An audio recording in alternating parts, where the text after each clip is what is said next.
Hello, hi, నమస్తే. అందరూ ఎలా ఉన్నారు? ముందుగా అందరికీ థ్యాంక్ యూ సో మచ్ అండి. నాకు 5000 పైగా సబ్స్క్రైబర్స్ అయ్యారు.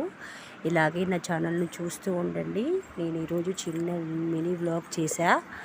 రొయ్యలు ఇంకా చింత చిగురు రెసిపీ చేశా. కర్రీ నార్మల్ కర్రీ లాగే జస్ట్ రొయ్యల్ని ఇలా ఫ్రై చేసుకొని ప్యాన్లో దాన్ని కొంచెం హాట్ వాటర్లో వేసి తీసేసి చింత చిగురు నలిపేసుకొని ఆనియన్స్ పచ్చిమిర్చి పోపుకు వేసేసుకొని అందులో కొంచెం జీలకర్ర ఆవాలు కూడా వేసుకొని ఆయిల్ వేసి ఇవన్నీ వేసుకొని తర్వాత కరివేపాకు వేసుకొని అల్లం వెల్లుల్లి పేస్ట్ ఇవన్నీ వేసేసుకొని కొంచెం ఫ్రై అయిన తర్వాత రొయ్యలు వేసి ఆ వాటర్లో తీసేసి వాటర్ తీసేసి వేయాలి.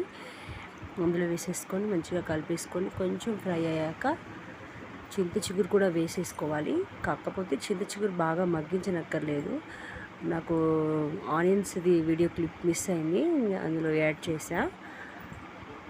తర్వాత దాన్ని మంచిగా ఫ్రై చేసుకొని మనకు టేస్ట్కి సరిపడా సాల్ట్ ఇంకా చిల్లీ పౌడర్, కారము, మసాలా మన ఇష్టము, వాట్ ఎవర్ ఇట్ ఈస్, ధనియా పౌడర్ అయినా మసాలా అయినా ఏదైనా వేసుకోవచ్చు.